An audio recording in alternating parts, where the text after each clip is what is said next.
حوثی قبائل کون ہیں؟ حوثیوں نے بغاوت کیوں کی؟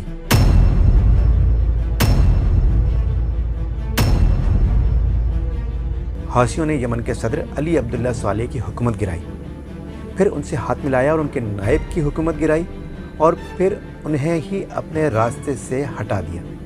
ماجرا کیا ہے؟ حوثیوں کا ایران سے کیا تعلق ہے؟ سعودی عرب سے ان کا کیا بیر ہے؟ اور اسرائیل پر ہائپر سونک سے میزائل حملہ بھی آج کے موضوع میں شامل ہوگا، ساتھ رہیے گا۔ سب سے پہلے بات کریں گے کہ حوثی قبائل کون ہیں اور ان کا یمن کی آبادی میں کیا تناسب ہے۔ حوثیوں کا تعلق یمن کی شیعہ زیدی کمیونٹی سے ہے، جو یمن کے شمال مغربی پہاڑی علاقوں میں رہتے ہیں۔ زیدی شیعوں کا اقلیتی فرقہ ہے اور یہ حضرت زید بن زین العابدین کے فالوورز ہیں، جبکہ اثنائی عشری حضرت زید بن زین العابدین کے زیدی فرقے کی سب سے بڑی آبادی یمن میں مقیم ہے، اور ان کے ہاں اب تک امام کا سلسلہ جاری ہے۔ یمن کی 65% آبادی سنیوں پر مشتمل ہے، اور مغربی یمن زیدی شیعہ زیادہ اکثریت میں ہے، جبکہ شمال مغربی یمن کے پہاڑی حصوں میں جو حوثی ہیں ان کی اکثریت ہے۔ سنیوں کی اکثریت یمن کے وسط سے لے کر مشرق تک آباد ہے۔ یمن میں 30 سے 35% تک زیدی شیعہ ہیں جو کہ حوثیوں کی حمایت کرتے ہیں۔ یہ اچھی خاصی تعداد ہے، اور یہ تعداد حوثیوں کو ان کے مطالبات کو منوانے کے لیے تقویت دیتی ہے، جو کہ کافی عرصے سے جدوجہد کر رہے ہیں۔ حوثیوں نے اپنی تحریک انصار اللہ کے نام سے 1990 کی دہائی میں شروع کی تھی، اور ان کے پہلے سربراہ کا نام حسین بدر الدین الحوثی تھا۔ اس وقت ان کے تحفظات تھے کہ اس وقت کی حکومت کرپشن میں ملوث تھی، اور شیعہ کمیونٹی اور حوثیوں کے ساتھ ناانصافی کی حد تک زیادتی کر رہی تھی۔ وہ یہ بھی سمجھتے تھے کہ سعودی عرب اپنا مالی اور مذہبی اثر و رسوخ یمن میں بڑھا رہا ہے۔ عرب اسپرنگ کی جو موومنٹ شروع ہوئی تھی، اس سے بہت پہلے یمن میں حوثی قبائل اپنے صدر علی عبداللہ صالح پر کرپشن کے الزامات بھی لگاتے تھے، اور وہ ان کی مخالفت بھی کیا کرتے تھے۔ ان کی پرزور مزاحمت کو دبانے کے لیے اس وقت کی سرکار نے ان پر آپریشنز بھی کیے اور فوجی آپریشنز بھی کیے۔ البتہ یہ فوجی آپریشنز خانہ جنگی میں تبدیل ہو گئے اور حکومت کو گھٹنے ٹیکنے پڑے۔ اس کا نتیجہ یہ ہوا کہ حوثی قبائل کے حوصلے بڑھ گئے، اور انہوں نے اپنی قوت کو مزید مجتمع کرنا شروع کر دیا۔ اسی دوران 2009 میں حوثیوں کے حوصلے اس قدر بڑھ گئے کہ انہوں نے سعودی عرب کی سرحد پار کر کے اس پر زمینی حملہ کر دیا۔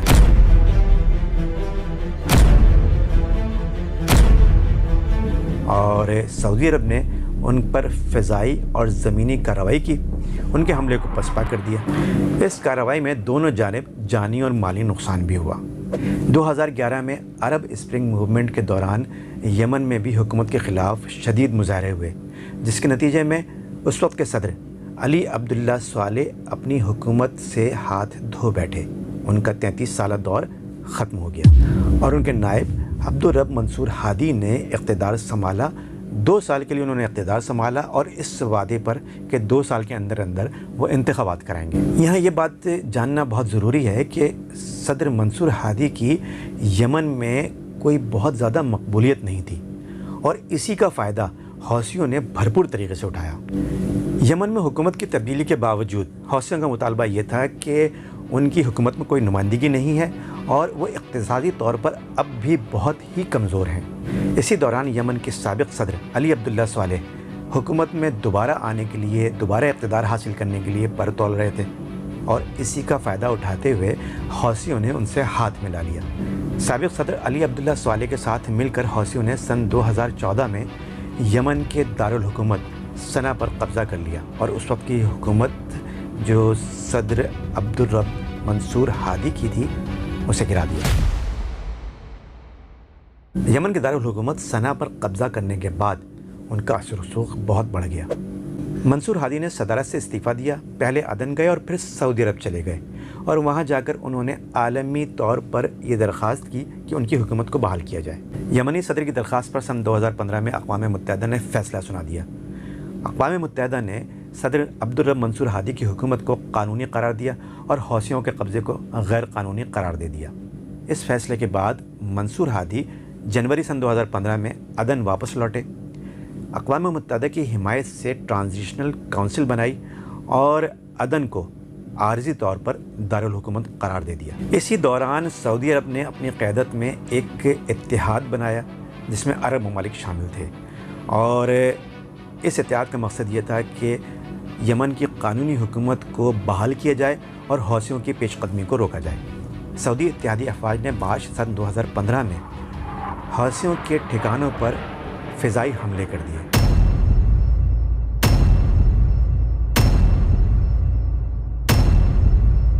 ان حملوں کی تعداد تقریباً کوئی 25,000 کے لگ بھگ بتائی جاتی ہے، جو یکے بعد دیگرے حملے کیے گئے۔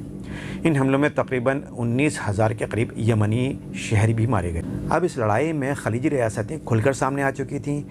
یمن میں شیعہ سنی کے درمیان خلیج بڑھ رہی تھی اور یہ بھی واضح ہو چکا تھا کہ یمن میں پراکسی وار ہو رہی ہے۔ ادھر سعودی افواج کے پے در پہ حملوں کے ساتھ ہی صدر عبدالرب منصور ہادی بھی اپنے وزراء سمیت سعودی عرب فرار ہو گئے۔ جون سن 2015 سعودی عرب نے حوثیوں کو اسلحے کی سپلائی روکنے کے لیے بحری ناکہ لگا دیا۔ اس کے جواب میں ایران نے اپنا جنگی بحری قافلہ روانہ کر دیا اور اس سے اب خطے میں کشیدگی بڑھنے لگی۔ اس سارے معاملے پر امریکہ بھی چوکنا ہو گیا اور اس کے بحری جہازوں نے جو اسلحہ حوثیوں کے لیے باؤنڈ تھا، جا رہا تھا، اس پر چھاپے مارے اور وہ اسلحہ اپنے قبضے میں لے لیا۔ سعودی اتحاد کے حوثیوں پر حملوں کے نتیجے میں حوثیوں نے بھی سعودی عرب پر کئی حملے کیے، جن میں میزائل اور ڈرون سے حملے شامل ہیں۔ 4 نومبر 2017 کو حوثیوں نے ایک بیلسٹک میزائل ریاض میں دارالحکومت، جو سعودی عرب کا دارالحکومت ہے، وہاں جو کنگ فہد انٹرنیشنل ایئرپورٹ ہے اس پر داغ دیا، اور اس کا سارا الزام سعودی عرب نے ایران پر لگا دیا اور یہ بھی کہا کہ یہ میزائل کا داغا جانا ایران کی طرف سے طبل جنگ ہے۔ اس وقت کے امریکی صدر ڈونلڈ ٹرمپ نے بھی سعودی عرب کے موقف کی بھرپور طریقے سے حمایت بھی کی۔ ادھر ایران نے اس الزام کو مسترد کرتے ہوئے اسے بے بنیاد، غیر ذمہ دارانہ، تباہ کن اور اشتعال انگیز قرار دیا۔ سابق صدر اور حوثیوں کے اتحادی علی عبداللہ صالح نے حوثیوں کے اس اقدام کی حمایت نہیں کی کہ انہوں نے سعودی عرب پر میزائل داغا، جس کے بعد حوثیوں کے علی عبداللہ صالح سے اختلافات نے جنم لیا اور حالات مزید اس وقت خراب ہوئے جب علی عبداللہ صالح کو 4 دسمبر 2017 کو قتل کر دیا گیا۔ ان کی موت پر ایران نے کہا کہ اب یمن کے شہری اپنے فیصلے آزادانہ طور پر کریں گے۔ 2022 کے بعد سعودی عرب کے انفراسٹرکچر پر بھی حملے کیے گئے، جس سے نہ صرف ان کی سلامتی کو خطرہ پیدا ہوا بلکہ ان کی معیشت کو بھی نقصان پہنچا۔ ایک رپورٹ کے مطابق حوثیوں نے 2015 سے 2022 تک سعودی عرب پر 1000 میزائل داغے اور ڈرون طیاروں سے تقریباً 350 کے قریب حملے کیے۔ یہاں دیکھا جائے تو حوثیوں کا حوصلہ مزید بڑھ گیا اور وہ ایک طاقتور ملک سے بھی الجھ پڑے۔ ماضی میں حوثیوں نے اسرائیل پر حملے نہیں کیے تھے، لیکن اسرائیل کے گزشتہ سال غزہ پر حملہ کرنے کے بعد صورتحال یکسر تبدیل ہو گئی، اور اس کے رد عمل کے طور پر اسی سال یعنی جولائی 2024 میں حوثیوں نے ڈرون سے تل ابیب پر حملہ کیا۔ اس حملے میں اسرائیل کا دفاعی نظام ناکارہ ثابت ہوا۔ اس کے بعد ستمبر 2024 میں ہائپر سونک میزائل حملے نے اسرائیل کو ہلا کر رکھ دیا اور خطے میں حوثیوں اور ایران کی ممکنہ گٹھ جوڑ پر کئی سوالات نے جنم لے لیا۔ ایران کی جانب سے ویسے تو براہ راست سرکاری طور پر حوثیوں کو ہتھیار فراہم کرنے کی تصدیق نہیں کی گئی ہے، لیکن عام طور پر یہ یقین کیا جاتا ہے کہ یہ سپلائیز ایران کی جانب سے ہی حوثیوں کو آتی ہیں۔ مغربی میڈیا رپورٹس اور سعودی عرب کے دعووں کے مطابق حوثیوں کو ایران کی جانب سے اسلحہ اور تکنیکی مدد حاصل رہی ہے۔ حوثیوں نے بحیرہ احمر میں اسی دوران تجارتی بحری جہازوں کو بھی نشانہ بنایا، جس سے عالمی تجارت بھی متاثر ہوئی۔ ان حملوں کا مقصد تجارتی طور پر راستوں کو غیر محفوظ بنانا اور سعودی عرب کو اقتصادی طور پر نقصان پہنچانا تھا۔ ان حملوں نے عالمی برادری میں بھی تشویش کی لہر پیدا کی، کیونکہ اس سے عالمی توانائی کی ترسیل میں خلل پیدا ہو رہا تھا۔ تجارتی بحری جہازوں کو نشانہ بنانے کے نتیجے میں امریکہ اور برطانیہ نے متعدد بار حوثیوں کے ٹھکانوں پر سرجیکل اسٹرائکس بھی کی۔ امریکہ تو ایک قدم اور آگے چلا گیا اور جنوری سن 2024 میں حوثیوں کو عالمی دہشت گرد گروہ قرار دے دیا۔ اسی دوران چین نے ایک ایسا قدم اٹھایا کہ جس کے بعد مشرق وسطی میں جو جاری تناؤ تھا، جو کشیدگی ہے، اس میں بتدریج کمی دیکھی جا رہی ہے۔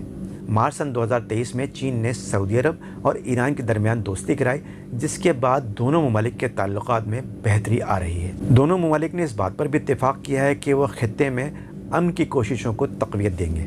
اس ڈیل کے نتیجے میں ایران نے حوثیوں کو سعودی عرب پر حملے روکنے کی ترغیب دی، جو کہ ایک مثبت عمل ہے۔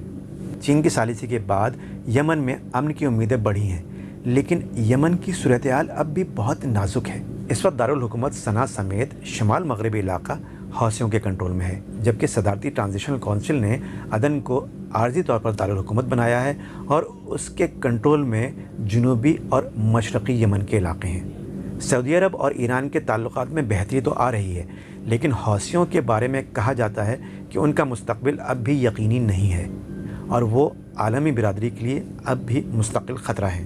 یمن کا مسئلہ ایک قانونی اور پیچیدہ مسئلہ ہے۔ سعودی عرب اور ایران کے درمیان مفاہمت کے بعد امید یہی کی جا رہی ہے کہ یمن کے اندر بھی پائیدار امن قائم ہوگا اور وہاں پر بھی حالات بہتر ہوں گے۔